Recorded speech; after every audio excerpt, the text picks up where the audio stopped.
Hey there, Mark Holloway, markhollowaytv.com, on the dilemma that us baby boomer bosses have, or it's a love-hate relationship with selling. Now, it's particularly pertinent to baby boomers because it's only about 10 years, and even us tail enders in the baby boomer generation are going to be too bloody old to want to anyway, to run our businesses, and we're going to want to be fishing and sailing and riding motorbikes and doing all those other good things. So it's very important that we solve this problem, this love-hate relationship that we have with sales, particularly that we start loving it and getting real good at it so that we can learn some skills and then pass them on to somebody else.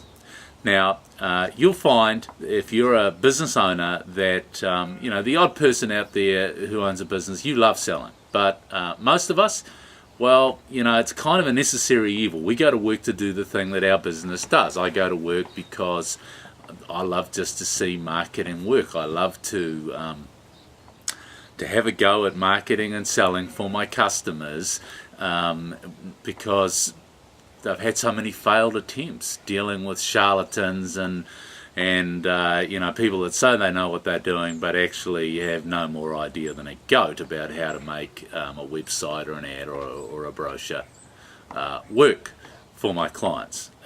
So back to the point, the key is that you've got a love-hate relationship, and if you are going to be able to go and enjoy yourself in a few years' time instead of having to go to work 9 to 5, you are going to have to find a way to get good at selling, make it a discipline in your life, and then make it a discipline in your business so you can pass it on to others. Believe me, you're watching this because you've come to our site, Holloway Advertising, but far more important than advertising or websites or any other kind of marketing is the actual person-to-person selling you do, because it is applicable to so many things. I mean, for instance, this video blog, I'm talking one-on-one to you, but I'm talking one-on-one to thousands of yous.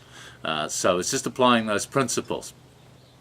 Okay, so I digress as if you're a regular watcher will know, I'm all over the place, but apparently that's for those who like to keep watching, that's a bit of a charm of the thing. So obviously you'll bear with me.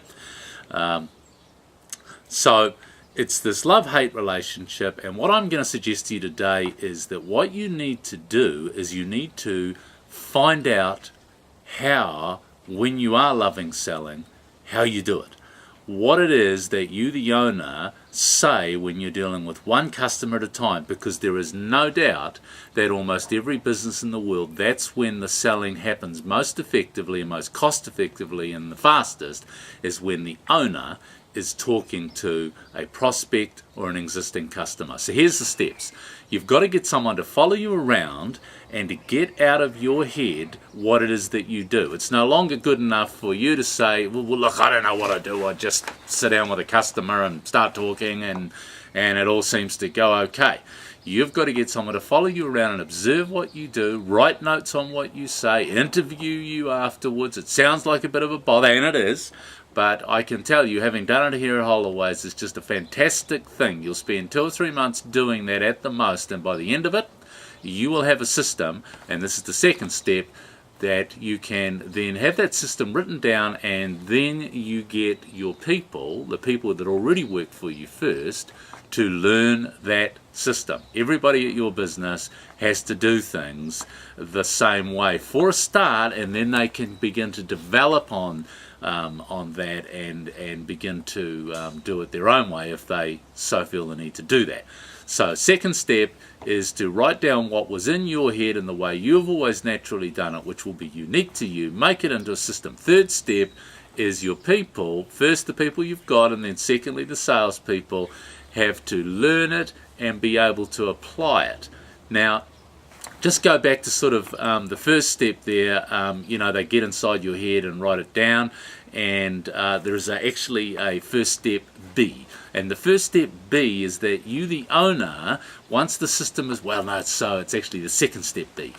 You, the owner, have to, once the system, what was in your head is written into a system, you have to actually begin to work that system. So until now you've just done it intuitively, ad lib, it doesn't really matter what comes first, as long as you get the sale. You're now going to have to apply a bit of self-discipline and start following that system that's been written down out of what you've done naturally in the past. And the reason you're doing this is you are pioneering the way for your team. Once you can follow this, probably is going to be somewhere between a 4 and a 7-step system. And elsewhere on this site, if you have a look under 7 touches, and you'll see how we at Holloway's, and for our clients, for both our own business and our clients' business, try and build the system, the selling system, into 7 steps, or we call it 7 touches, the 7 touches you have with your client.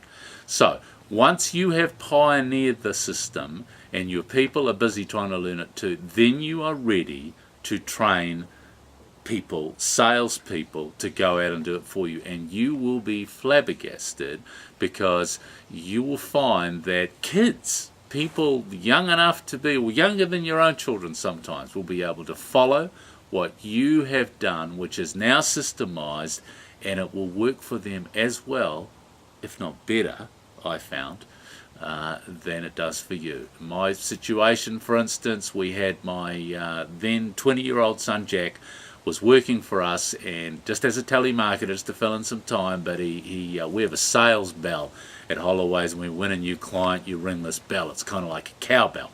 And he just really found that addictive, and he said that one of his dreams was to be able to walk in the door and ring that bell, and the old man, that's me, would have to say, well, Jack, you did it, sunshine. Well, he went out there at 20 years old and started putting into practice the sales approach that I had pioneered, that I thought you have to be my kind of age to make it work. And you know what? It just worked perfectly for him too at 20 years old.